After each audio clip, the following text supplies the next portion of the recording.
MotorWeek is made possible by TireRack.com, RockAuto.com, and State Farm. You may remember the Honda Passport, the Isuzu-based 5-passenger SUV that Honda sold in the 1990s. It was actually their first SUV until their own CR-V arrived for '97. But when Honda's Isuzu partnership went away, so did the Passport. Well, the Passport is back, and Honda didn't need any help this time around. Honda kept it within their own ranks for this 2019 Honda Passport, as it is basically a two-row version of the Honda Pilot. Why the Pilot's capable chassis was not used for a smaller crossover before was always a bit of a mystery. All of the hardware is pretty much the same, including the identical 111-inch wheelbase, although overall length is 6.2 inches shorter. No base 18-inch wheels though, all Passports ride on 20s. Perhaps in an effort to market it more to the adventure types instead of soccer moms, lots of exterior black trim has been added, and ground clearance is more than an inch higher than the Pilot when equipped with all-wheel drive. And indeed, most of Honda's current advertising involves backwoods excursions.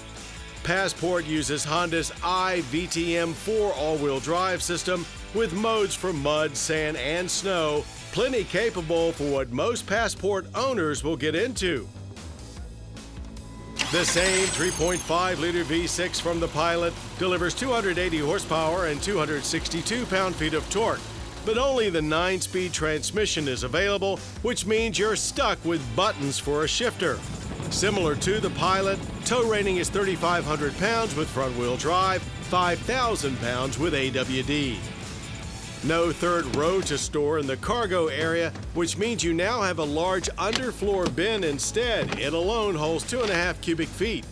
Cargo floor, rear seats up, capacity is 41.2 cubic feet, maxing out at 77.9 with them folded. We've spent enough time in 3-row Pilots to know that while not the biggest inside, the comfortable interior holds up extremely well to above-average abuse, and we expect the same with the 2-row Passport. It's a well-equipped interior too. The available 8-inch display audio system allows both Apple CarPlay and Android Auto integration and gets the added benefit of a good old volume knob. All but base sport trim has a moonroof, heated leather trim seats, and a power liftgate. No 360-degree video monitors, but the standard backup camera does have 3 perspectives. Here's another plus: rear seaters have over an inch more legroom compared to the Pilot. Honda Sensing Safety is standard and includes collision mitigation braking as well as road departure mitigation.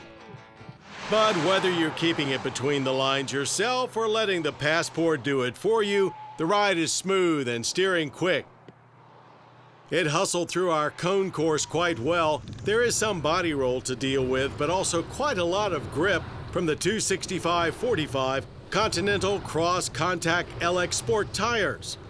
Like all of the other vehicles on Honda's global light truck platform, suspension is by way of McPherson struts up front and multi-link independent rear. It's only slightly lighter than the Pilot, so we weren't expecting a big difference in acceleration performance, but Honda's 9-speed has gotten some recent updates. Indeed, we hit 60 in a just fine 6.5 seconds. After a nice, spirited leap off the line, power continued to impress all the way down the track. Shifts are a little lazy, but also very smooth. Our best quarter mile was a 15-second run at 93 miles per hour. The brake pedal is soft, but results of just 112 feet from 60 are very good, and the Passport was rock solid throughout. Government fuel economy ratings for all-wheel drive are 19 city, 24 highway, and 21 combined. Our average, a great 24.1 miles per gallon on regular. Passport rates a slightly below average energy impact score of 15.7 barrels of yearly oil consumption with 7.1 tons of CO2 emissions.